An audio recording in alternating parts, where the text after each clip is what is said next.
Okay, Friday edition of the After Show. Got Wink and Justice with you. Wink over here on the East Coast. And Justice on the west coast of the contiguous United States of America. It is Angle of Repose Friday on the After Show. That's what we call Friday and have for quite a while. And, just recline in your Barca lounger at the appropriate angle. You can read Wallace Stegner's Angle of Repose. Yeah. You could. Yep. Or any other reading material that you deem appropriate for this fine summer day. Heck yeah. Oh, is there a lot to go over today? Wink, how are you doing? There is. Not bad, not bad. It is, what is it out there? It's 75 degrees and going up to about 79, 80. So it's going to be a halfway decent day. It's partly sunny, partly cloudy, yada, yada, yada. So it's not too bad. Reminder to get in the chat. Just go to netrootsradio.com. Scroll down the bottom of the page, and on the right-hand side of the bottom of the page, there is a link to the chat. So click that. Join us there. And on the leftish, on the left, to the leftish of the chat room link at the bottom of the homepage. And we put it there because, whenever we want to speak of economic matters, those should be on the left. Yeah. Oh, yes. All right. Yes. So we've sublimated that message for you. So you don't really have to think about it. Right. But it's there anyway. Ooh. But regardless, that is where the contribute donate buttons are located, and thank you for your generosity. I keep saying that, that's how we pay the bills, and that would be true because it is. Yeah. Okay, well, here along the banks of the Rogue River and the Rogue River Valley of Southern Oregon, it is currently 61 degrees, and Weather Underground says it feels like 59 degrees. I don't know. It feels like 61 to me. But that's in the microclimate I'm located in. Now, it will be much warmer today than yesterday. Yesterday, we had just a measly 92 degrees, which is a temperature that shuts down Rome, Italy, apparently. And we'll get into that again today. Today, we're going to go to 98, which means probably in my area, it's going to be 101. But, it'll feel like 98. And looks like not a smidgen of a chance of precipitation. Just put 10%. I know that's like zero, but just put 10% there for, our sanity, please. Just a little hope. The little hope that there might be a little mist in the sky is always, I think, nice. Especially if you're being baked. I believe that to be true. Well, we will have a precipitous drop in temperature because we're only going to go up to 93 tomorrow. What the hell? We're going to catch pneumonia with those wild swings. Yeah. Yep. Though the nights will be maintained in the low 60s, and I think that's perfectly fine.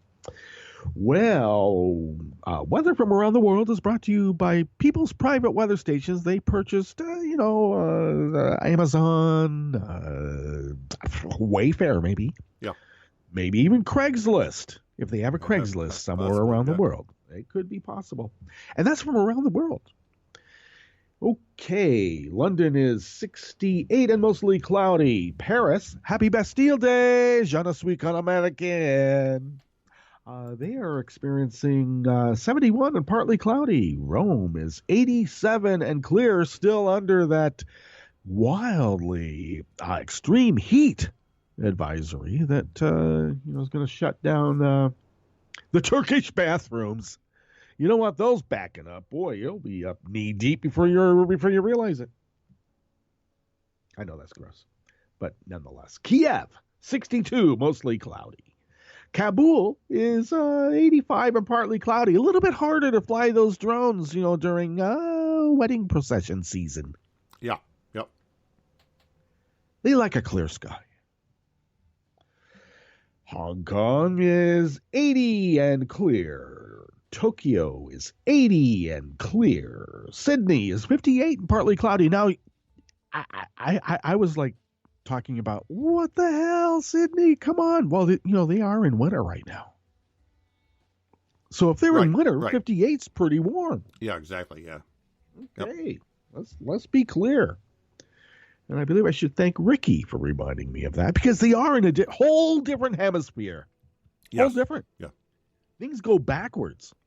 I mean, from our frame of reference. Yeah, absolutely. From their frame of reference, we are backwards. Hell yeah.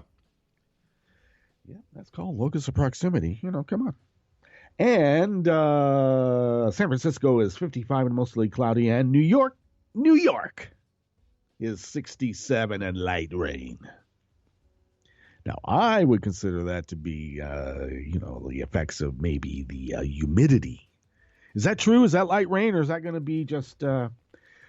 I still, like yesterday when I said, I want a weather report that says partly sticky. Yeah. Chance of being partly sticky, 80%. It could be partly sticky there today. Yep. Okay. Or heavy sticky. There's that too. Yeah. Yeah. Extreme sticky advisories. Get those in Atlanta, and I hate to tell you, it's usually in August. But that's where the union people are. Yep. Yep. What few of us are left. Exactly. Yeah. Ooh. Well, David is off traveling today, and good for him. Yeah. And he had a great show today, and I should let people know what we will be attending to today before I go on any sort of spontaneous rant. Well, a federal court delivers a new major blow to Trump's Muslim ban. Oops. I guess the nuclear family is just a little bit more than mom, dad, and no one else. Trump is being sued for blocking people on Twitter. Yeah, he is. And the GOP blocks an effort to revoke Jared Kushner's security clearance despite the Russia scandal. Why would they do that? I think that, when you're following the rubles and you're following the dead bodies, something's going to come up in somebody's skeleton closet. Now, you do remember Paul Ryan issued an order that everybody had to keep a secret. When McCarthy and Ryan, they were joking about, the Russia scandal and all that. Remember that? Remember that story? Oh, yeah. Yeah. Swore up to secrecy. Don't talk about this. It'll be bad. It might be bad. So, I don't know if you revoke the son-in-law's security clearance, people might notice that. I think that if you try to block it, hopefully people will notice that even more, but we'll see. For the last half, it is the Friday News Dump and Recycling Center news that has been repurposed with a purpose. Yes, indeed, that 50-gallon drum, you think it's, I don't know, what do they do with 50-gallon drums? Make them into planters? Obviously barbecues and smokers. Everybody does that. I don't know, maybe we could put legs on it and a little snout and call it a pig drum or something. I don't know. But we do it. We do it here, and it has a purpose. Okay? Just so you know. Eric Trump is accused of tax evasion and stealing from a cancer charity. Because it's the only moral thing to do, because his family, his family has done more for America than any Democratic elected official in the history of America. That includes the Kennedys. Hell yeah. Well, I got to say, had a lot more money than, this guy. And they didn't have to also have, the Russian mob involved. And maybe a little bit of the Irish one, but a smidgen of the Jewish. But hey, people have to have their codes of honor, don't they?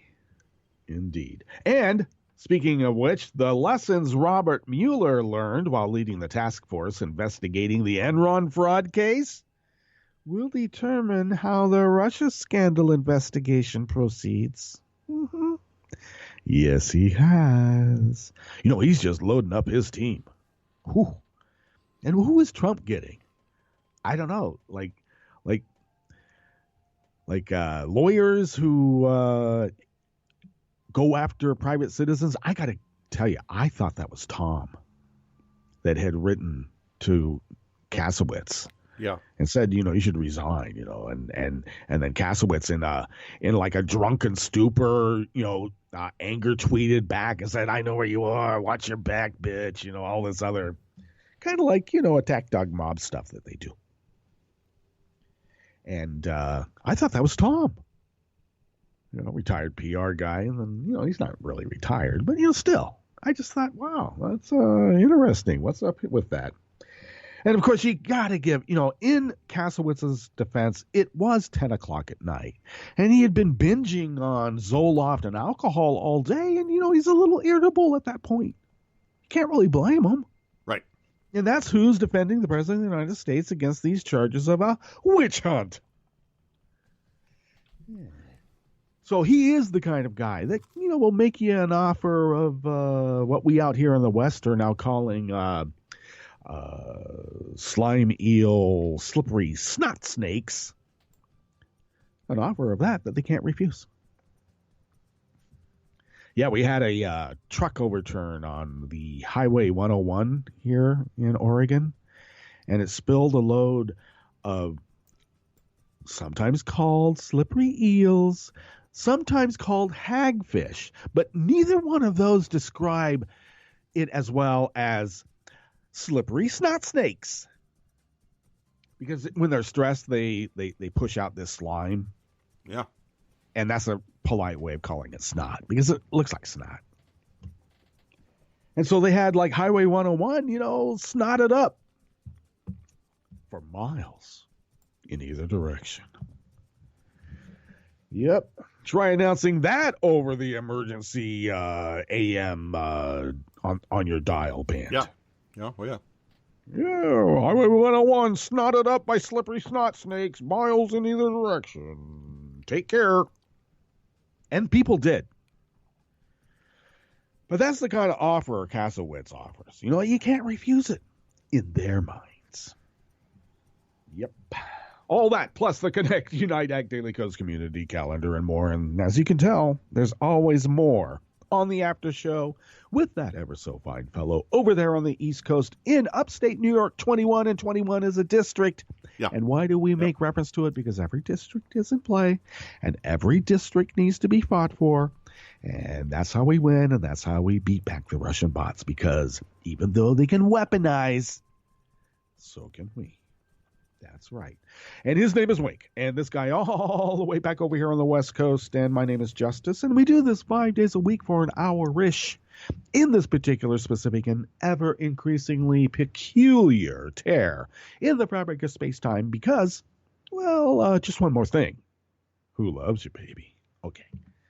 I got to figure out, I got to get an effective way of getting Columbo and Kojak, their taglines, mixed in a narrative there. That's seamless. Yeah. Right now it's a little, I don't know, it's like kind of tacked on, with wire. We got to get the real, tied up. I'll work on it. The woman who was convicted by a jury and due to be sentenced for laughing at Jeff Sessions, the judge threw out the jury verdict and let her go. There you go. Yeah. Well, I mean, what do you do? I mean, are we a nation of laws or are we a nation of mob mentality? Right. When Trump is over there in Paris, and happy Bastille again. Happy Bastille Day again. Okay. I love this day, actually. When he was over in France and he's like, my son did this, my son did that, and it's all a hoax, right? I don't know. It's just too much. It's just too much. What's the other story here? I guess Trump tried to manhandle and then actually hit on Macron's wife, Brigitte Macron. I mean, right in front of Melania. I don't know if you heard that. Yeah, he's a cad, quite the cad. Yeah, he says, "Oh, I didn't hear that. No, it's all over. You got it. You don't have to go very far to find it. It'll hit you right in the face. Open up a page, it's there." And first, he did his power handshake or whatever, and she's ready for it because the French. I got to tell you, to achieve certain stations in life, you usually don't do it without a tremendous amount of education. Even Marine Le Pen, Okay, I mean, she affects a kind of, know nothing attitude, but that's because, that's cynical.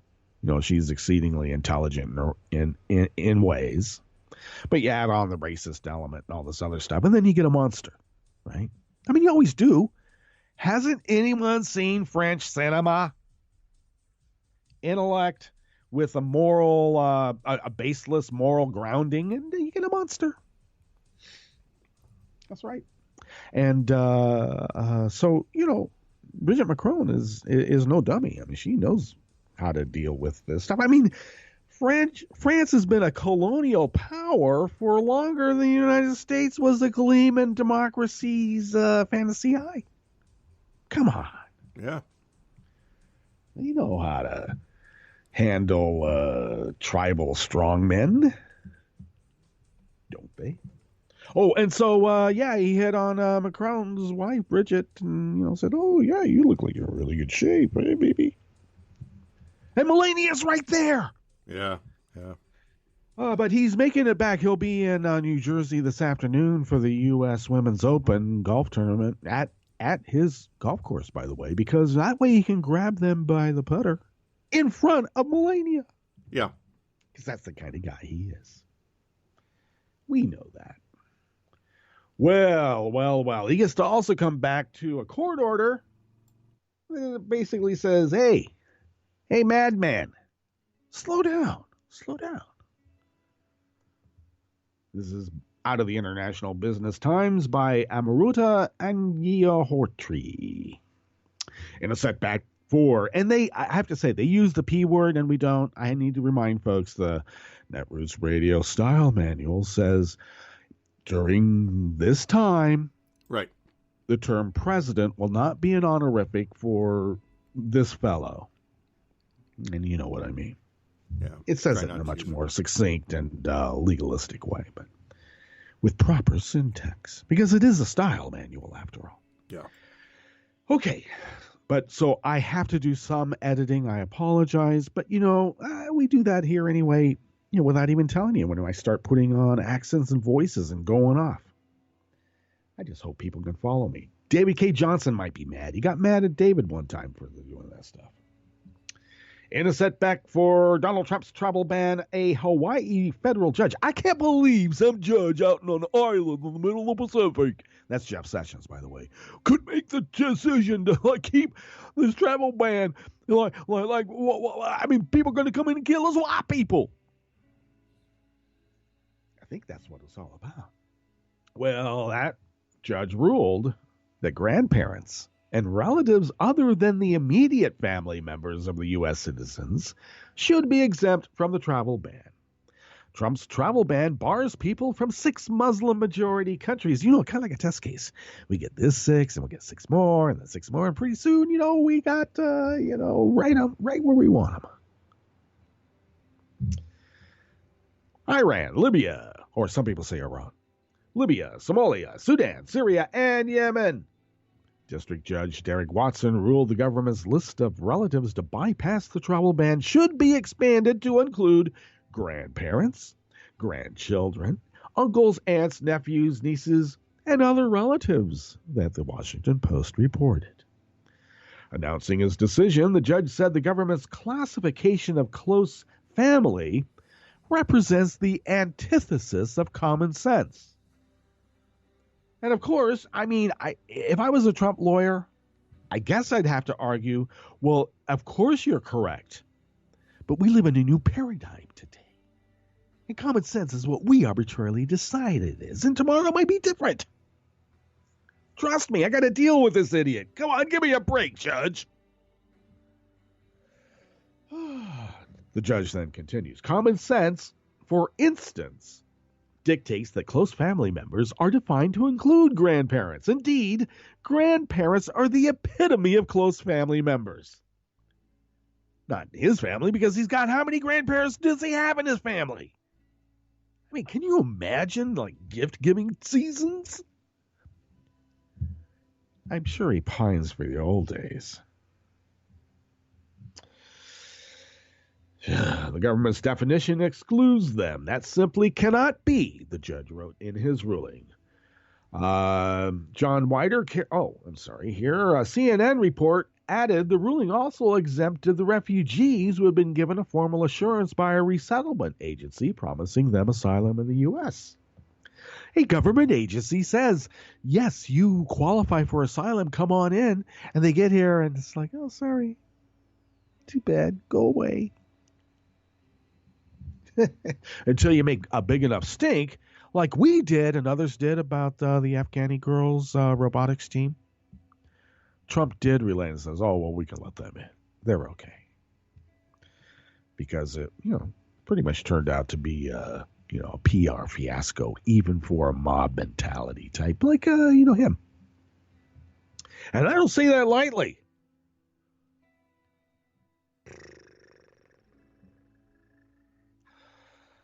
An assurance from a U.S. refugee resettlement agency, in fact, meets each of the Supreme Court's touchstones, the judge wrote. It is formal. It is a documented contract. It is binding. It triggers responsibilities and obligations, including compensation. It is issued specific to an individual refugee only when that refugee has been approved for entry by the Department of Homeland Security, and it is issued in the ordinary course and historically has been for decades. That has been historically been for decades. Bona fide does not get any more bona fide than that. Watson Earl. Now let's go back and deconstruct this just a tiny bit. From the morally baseless mob mentality that exists in this crime family. This agreement meets each of the Supreme Court's touchstones. It is formal. It is a documented contract. It is binding. What? It is not. The whole idea is to get somebody to perform their service, and then when it comes time to pay up, you say you didn't do a good enough job, and you negotiate down from there again. It's just the way to do business. I suppose if you wanted to be historically correct, they could cite how every treaty that the United States embarked on with Native Americans was broken in a similar fashion, but I don't know. Let's just exempt them as a special group, okay? And say that, pretty much everywhere else in the business world, you write a contract and you agree to pay a certain amount, you pay that amount. And if you don't, you get sued. What the Trump crime family does is that they don't pay and then sue you. Get out in front of it. It's a documented contract. It is binding. Nothing is binding. It triggers responsibilities and obligations, including compensation. That's a antithesis of the way they do business. Compensation. Everything is negotiable at any time, at any point. Maybe even after the contract's been fulfilled. I'm just saying. Look at this business practice. Okay, so meanwhile, in order to get Watson's ruling lifted, the Trump administration would now have to appeal to the Ninth Circuit Court of Appeals, or the president can even appeal to the Supreme Court for an alteration of the ruling. And in March, Watson ordered a halt on Trump's travel ban, stating that there was significant and unrequited evidence of religious animus behind the travel ban. Yeah. Because he promised, I'm going to get rid of all those Muslims. They're evil. I mean, I don't know. We would be getting rid of the Jews too, but, when they're next in line, don't worry. What about your kids? Oh, well, that's different. As it always is. Isn't it? It is. Well, Trump is being sued for blocking people on Twitter. I keep telling you, we talked about this when this first came up, Wink. I question the First Amendment aspects of this. Right. That when Trump, by his own admission, says this is an official way that I communicate with the people, and people are incapable of hearing the proclamations of dear leader, and at the same time unable to redress their grievances, because this is an official organ in which the guy, dear leader, communicates. It raises some thorny constitutional issues, as the cliche goes. Thorny. I like that. Jack Schoenfeld from Newsweek. The First Amendment group has filed suit against Donald Trump in behalf of 7 people who were recently blocked by the elected guy's Twitter account at Real Donald Trump. The Knight First Amendment Institute's argument is pretty simple. They keep using the P word.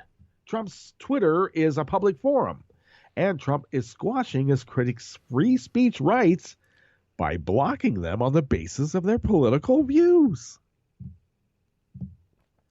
He's like going over and shaking hands with Putin, going, can you believe the stuff I have to put up with over there? I mean, my God. For decades and decades, people in my position have just, all that stuff, like my friend Leona said, is for the little people. Those rules don't apply to me. Oh, us. That's what I know.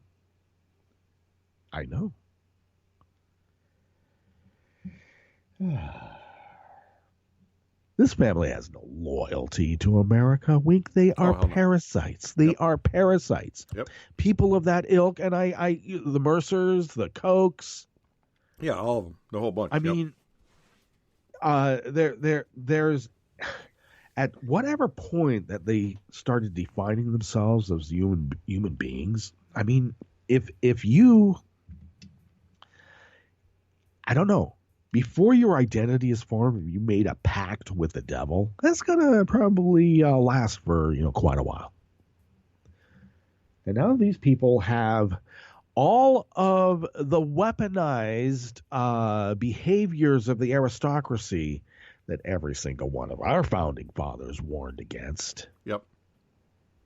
It wasn't about a foreign power. They were talking about business people getting so powerful that governments meant nothing to them. And they would use the government like a parasite and suck it. And when they get what they want, they go and find another one to suck off there. Yep.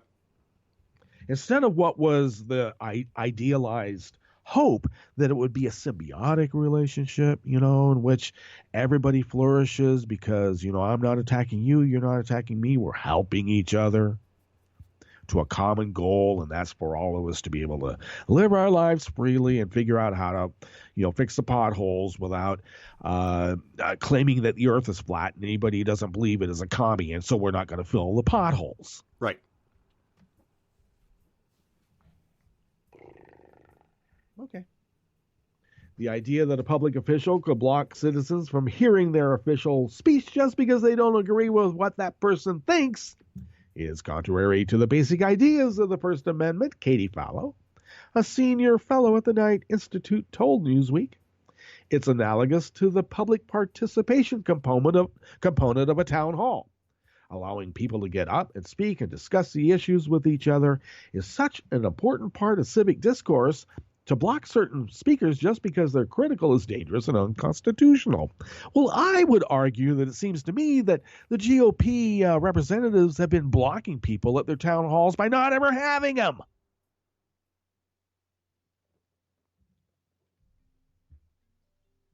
There's people there that might disagree with me, and so therefore they're dangerous individuals, and we must keep them at bay. They could kettle them, Wink, but the optics are bad. Just not ever having the town hall, it's just sort of like, hey, it's almost like democracy never happened. Right. Don't worry, we'll make the decisions. The 7 plaintiffs who have joined Knight Institute's lawsuit are all American Twitter users who were blocked by real Donald Trump. Most of them are verified users with a substantial number of Twitter followers. All right. Okay. Well, as he would say, I'm the president of the United States and you're not.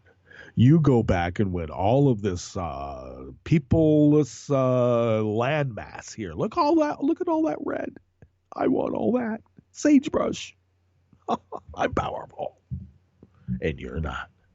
And somebody will say, it looks to me like it wasn't just, the 3.5 to 4 million more that Hillary got. We got to add a few more million for the other people that got votes too, other than Cheeseface. That's what they say. Ooh. Hey, it's Friday, so it's almost like an anything goes Friday, meaning anything goes for the time that we decide. Yep. We'll get to our break. If we were on terrestrial radio, we would have hard breaks, but we like to keep it loose and goosey. Yeah. Especially on Friday, yeah. Okay. Well, GOP has blocked an effort to revoke Jared Kushner's security clearance. Probably because Hillary's wasn't.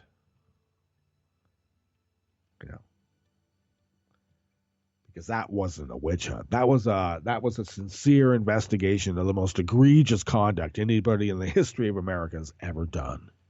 And that was be a woman in a position of power. Apparently. Nothing more egregious than that. Well, maybe a black woman in power. We'll see. Oh, and this is an article by Elizabeth Preza out of our story. House Republicans on Thursday voted to block an effort by Democrats to revoke the security clearance for Donald Trump's son-in-law and top advisor Jared Kushner, Connie's husband. I think it's Connie's husband. GOP claim the move is just a political stunt. You mean a political stunt on the order of how many billions of dollars? Or, certainly hundreds of millions of dollars. And all that time with Trey Gowdy and Jason Chaffetz. And now Jason Chaffetz is on Fox. You mean a political stunt on that magnitude? Is that what you're talking about? Yeah. When an actual criminal inquiry is being conducted on charges of treason? Well, let's put it mildly. Money laundering. Sort of like Capone with his taxes. We know what we're talking about here, don't we? Representative Debbie Wasserman Schultz, wow, she's still around, introduced an amendment Thursday that would bar any White House official under a criminal investigation by a federal law enforcement agency for aiding a foreign government from maintaining a security clearance. Well, the amendment was voted down during a House Appropriations Committee hearing 22-30. Interesting. According to the Post, House Republicans argued the substance of the amendment was already the law. Adding such a provision was unnecessary. Well, why does he still have a security clearance, you Russian assets? What are you? There's a very thin line between Russian asset and Russian dupe. And neither one of them are good.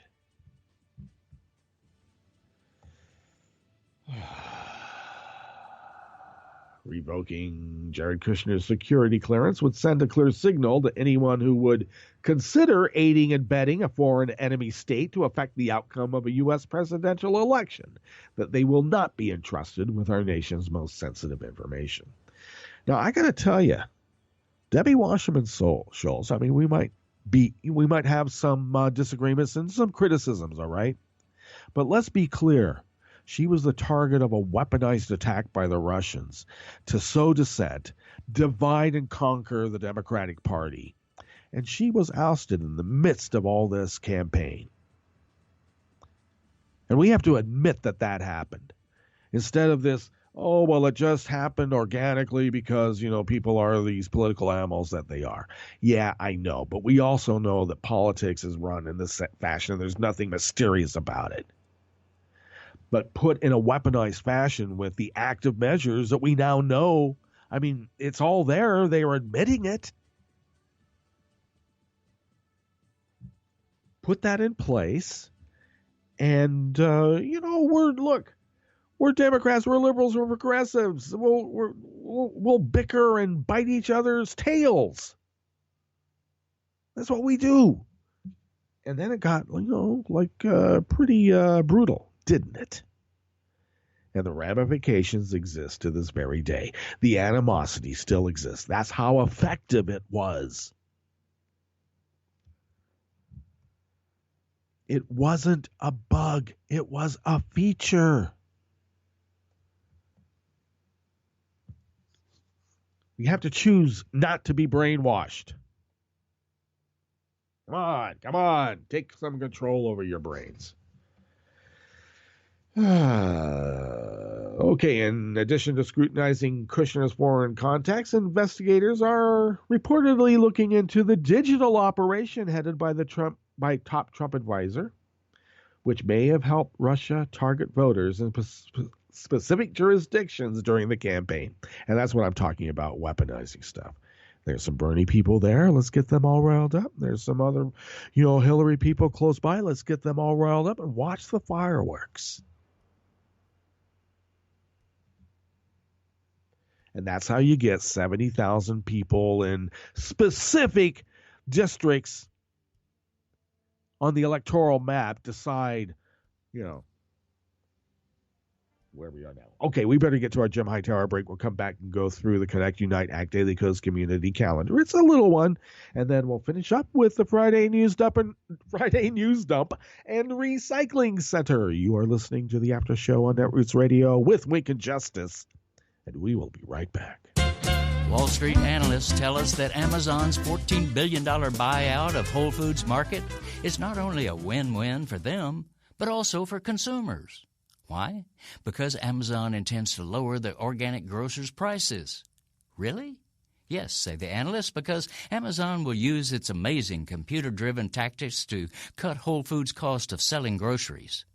But Amazon's robotic efficiency is achieved by cutting people. It squeezes suppliers, for example, demanding that they give bankrupt-level wholesale prices to the retail colossus. That means small organic farmers and food artisans are destined to be squeezed out of Whole Foods, displaced by deep-pocket global food makers who are willing to cut corners on quality and the environment in order to get on Amazon's new grocery shelves. Next will come Whole Foods' helpful and friendly workforce. Jeff Bezos, Amazon CEO, doesn't view workers as assets but as costs. So to jack up the grocery chain's profit, he'll cut those costs, a.k.a. people.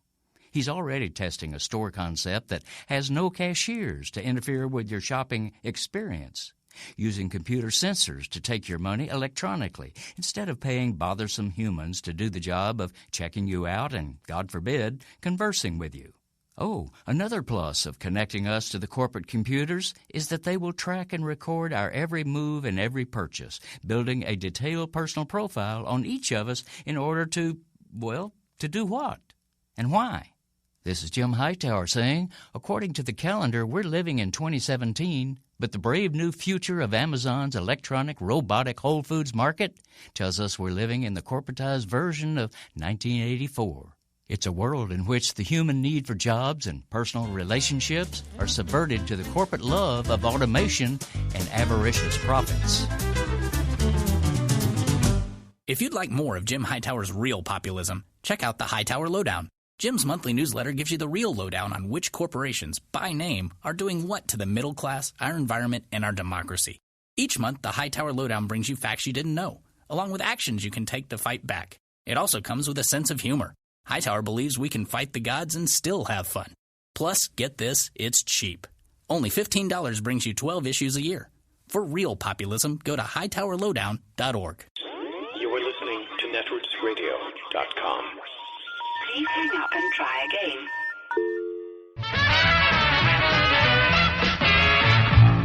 From a point at sea to the circles of your mind, a new force is at work for planetary transformation. New radio for a new Earth.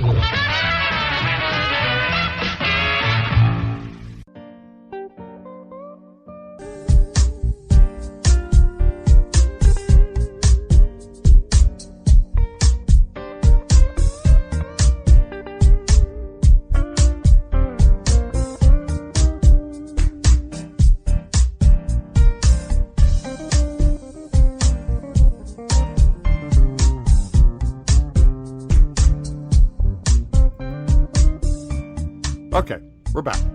And indeed, we are back, and thank you for sticking with us. This is the After Show with Wink and Justice. Justice here along the banks of the Rogue River, in the Rogue River Valley of Southern Oregon on the West Coast. Wink is in upstate New York, 21 on the East Coast. Our crew are the ethereal creatures who reside in the cloud, whose advanced intergalactic technical abilities allow Netroots Radio and thus by extension the After Show to span the globe, the solar system, and beyond, sure. Heck yeah. Beyond, yeah. Hey, after show pods, I should remind folks, can be had shortly after the end of the show, what we call the raw data file. And that's by way of Spreaker, and Wink will post that up soon, sometime after the show. And then later, the perfected daily file, the PDF, will become available by way of Podbean, iTunes, TuneIn, Stitcher, etc., etc., etc. Oh, before I get into the Connect, Unite, Act Daily Codes community calendar, I should mention a few headlines. This may be old news to some folks. Jimmy Carter is okay after his dehydration treatment at a Canadian hospital, and he's back to work building homes in, I think it's Winnipeg. Oh, yeah. Yeah, there you go. Yeah, that's what he does. 92. Yep. 92. Yeah. Still pounding a hammer and they're doing that thing, yeah. The ex-Russian intel officer there was another person at that meeting that Manafort, Jared took with the Russian lawyer and Don Jr. Okay. Oh yeah. There was one other person they forgot to mention, and that's the next Russian intel officer, who's also a supposed banker now. You know how the Russian banker government system is, I don't know, how do I put it? It's sort of like a mob operation. Yeah. All right. So for some reason, our media are loath to link the way that the Russia banking system works. It's really a part of the government, but it's like a mob operation. So that fellow was there, and he has been accused of masterminding an international hacking conspiracy.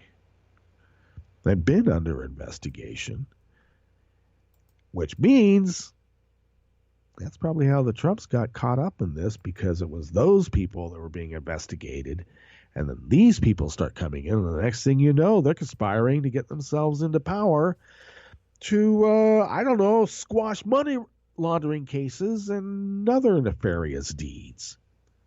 There you go. Interesting, huh? And apparently there was quite a to-do as Trump and Macron said goodbye today. Quite a long power handshake between the two, and words spoken. And I'm probably thinking, as Macron saying, you ever say anything like that to my wife again, we know how to take care of you because we've been a long colonial power, and we perfected the techniques that you think you know how to use. Yeah. All right.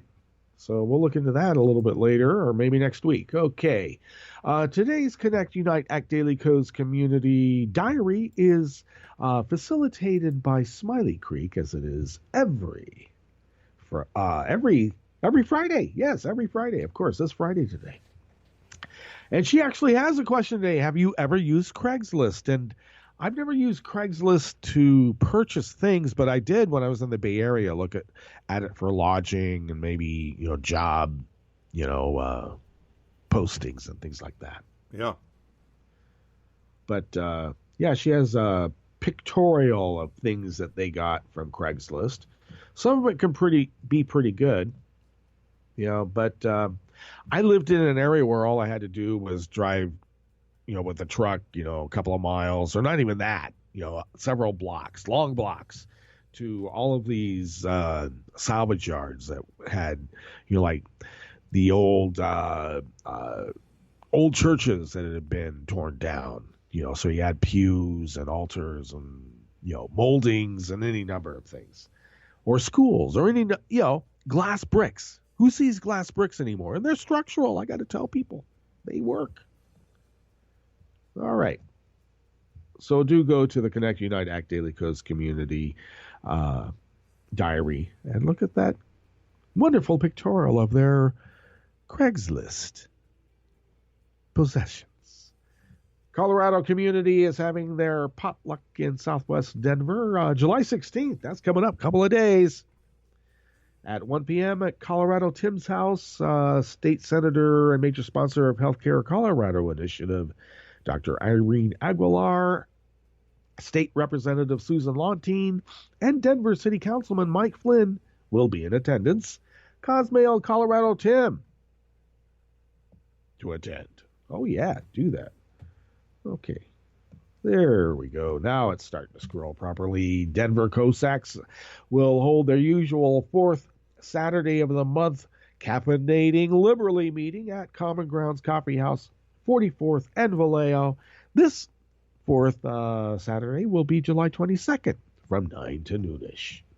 And Virginia Cossacks will be meeting up at Dr. Lori and Gordon 224 at their picturesque Shenandoah Valley. And that's at Dr. Lori's Farm, Riverbank, on Saturday, July 22nd. And they describe we'll hang out by the fire pit as the sun goes down and watch the river. Camping is available on Dr. Lori's private property there.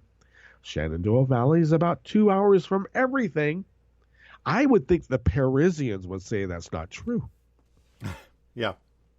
Because they are the center of the universe. New Yorkers think they are. Right.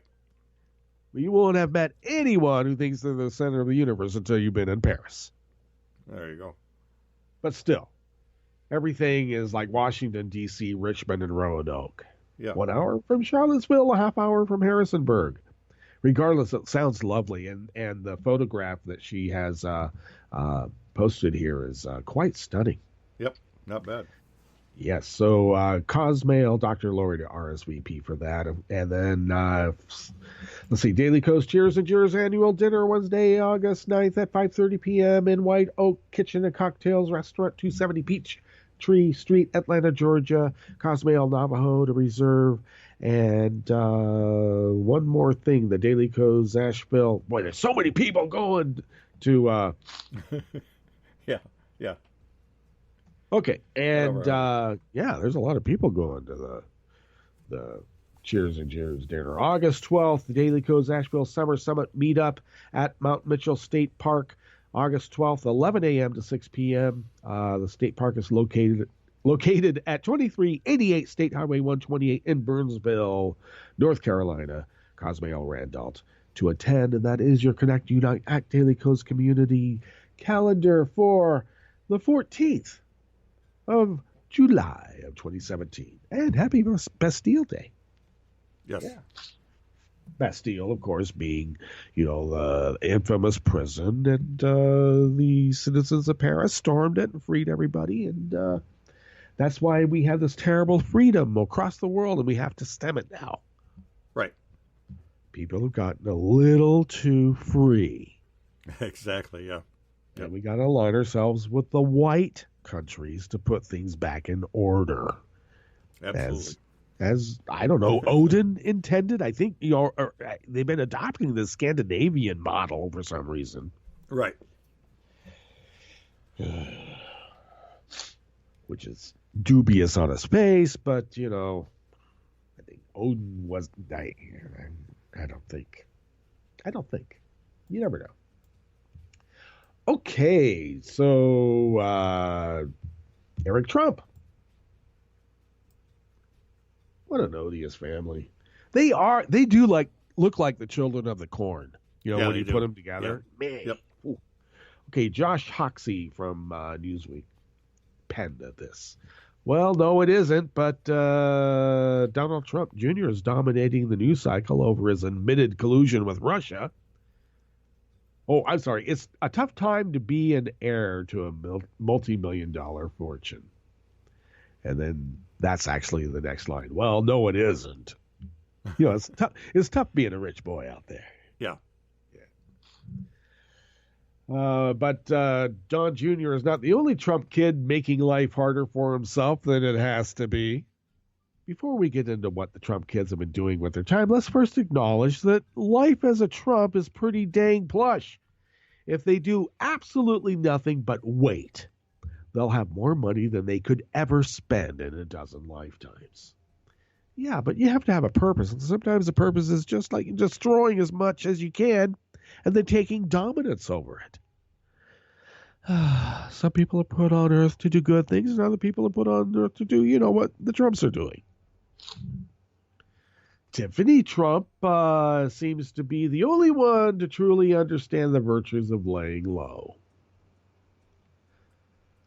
Now, this is, the president's stated fortune is $10 million, a bit larger than Forbes' estimated $3.5 billion. But, regardless, $3.5 billion still puts him into the 0.0000001%. Right. So with all that, Tiffany's the only one who truly understands the virtues of laying low. Her only major headline in recent months focuses on her recent vacation, or actually her average Tuesday, to a billionaire heiress, lounging around on a yacht in Italy. She spends her Tuesdays on a yacht in Italy, and, then she flies and lounges around on a yacht in, near Mykonos on Thursday. Then Friday, she's over, on Corsica, lounging on a yacht there. That's Friday. And then she decides not to lounge on any yachts when she spends a weekend in Monaco or Monte Carlo, depending. Tough life, but lay low. I mean, I got to tell you, rich people do that. Don't do what the Mercers and the Trumps are doing. It will end badly. And I'm not saying it's going to just because it's going to end badly for us, but I'm really concerned about them too. They have no idea. So what's the tax evasion he's accused of? Well, ProPublica tracked down real estate deals from April of 2016, revealing that Trump Sr. sold real estate in New York at well below market value to a generic LLC. Just a little bit of research showed that the actual buyer was Eric Trump. And so what was the extremely below market value? Why sell that below market value instead of just giving the property to a son or selling it for the normal price you or I would pay? To dodge taxes. Had Trump just gifted the units, they'd be subject to a gift tax, a levy of 40% of transfers on wealth. Actually, bargain sales count as gifts as well, but in order to avoid gift taxes here, the Trumps likely misapplied a practice that allows real estate developers to reduce prices on first-time sales of apartment units at arm's length buyers. What's crazy is that the units were, the actual sales price was like $1.5 million, and he sold them to him for $350,000. Yeah. Oops. Yep. So, he's cheating, essentially. That is called tax evasion. Because they're trying to layer it through an LLC and all that. Yep. Some quick back-of-the-envelope math shows the Trump family likely dodged about $250,000 in gift taxes on the deal, and perhaps a nice chunk of income tax as well. And what was the charity he was stealing from? Well, the Eric Trump's Foundation's annual golf tournament to benefit St. Jude's Children's Research Hospital cancer research. It turns out the charity event is also put on to financially benefit Eric Trump himself. Fancy that. Well, there are some administrative costs, and so you got to sometimes, dip 80, 90%. Sometimes it's not quite enough. Where all other charities or, these events, if there's any administrative costs above 3%, 12% would red alarm bells and lights would be going off. Wink. Right. Yep. The feel-good event consists of a one-day golf outing in September at a Trump-owned golf club in Westchester, New York. Eric Trump claimed the charity would be able to use the Trump course free of charge and have the other costs donated. Well, actually, we know what happened there. His dad said nobody gets anything for free. Even these bratty little cancer kids. They are the worst. Well, the Forbes story exposing that Depp, let's see, he received more than $1.2 million from the charity for the annual one-day use of the course. It also showed $500,000 of the funds raised at the event over the years was redonated to other charities, not put towards children's cancer research. Right. And that story by Forbes was enough to prompt Attorney General Eric Schneiderman to open an investigation into allegations of self-dealing. Well, for most families, tax evasion and stealing from charity would firmly put you in the black sheep category. For Eric, it's family tradition. Okay, of course. Well, just another chapter of the weird stories of the first family. Indeed. Okay, a lot of people forget that Robert Mueller made his bones during the Enron scandal. This is by Jesse Eisinger out of ProPublica. It's safe to assume that nobody read Donald Trump Jr.'s damning emails with a Kremlin-connected lawyer more closely than Robert Mueller. The special counsel investigating possible ties between the Trump campaign and Russian officials will surely be making calls to everyone involved in the now infamous meeting, including the president's son, son-in-law, and his campaign chairman, Paul Manafort. As he does, the question is whether Mueller will be able to build a case that goes all the way to the top. And that could depend on what lessons he learned from overseeing the task force that investigated one of the biggest fraud cases in American history, the collapse of the energy giant, Enron. Well, we know what happened then. The Enron team was patient. Oh, I'm sorry, that he consolidated. He got a Deputy Attorney General, Larry Thompson. Michael Chertoff was part of it. And, Andrew Weissman, who's recently joined Mueller's Russia team, later led the task force. So he's getting the old team back, Wink. He's getting the band together. And what are some of the things that he learned? Well, there were some failures there. And what those failures consisted of is some reversals on appeal. Now, he sent some people to jail. And it was rare for the CEOs and the upper echelon of these corporations to ever feel the sting of an actual jail cell, an actual conviction. Right. And Skilling was let out. And so the lessons learned from not just the successes. And one of the things the article brings out is Mueller is very patient. The Enron case took years. And that may be what we're up against here. Though I wonder because, the stakes are much higher because we're still under attack. Everybody knows about that. Whereas the Enron case, is pretty much, you're gaming the energy markets is exposed, and the others would not be doing it either because, the light's too bright. But we're still under active measures. We're still under attack on any number of fronts. So we'll see. All right. Well, we have come to the end of our broadcast period, not only for the day, but for the week. But that doesn't mean that you'll be bereft of, live content Netroots Radio produced. And that would be the Roundtable Roundhouse Power Hour. Yeah. Tomorrow night, 9 p.m. on the West Coast, midnight on the East Coast with Roaring Girl and Wink. A 1-hour opportunity for live call-in radio.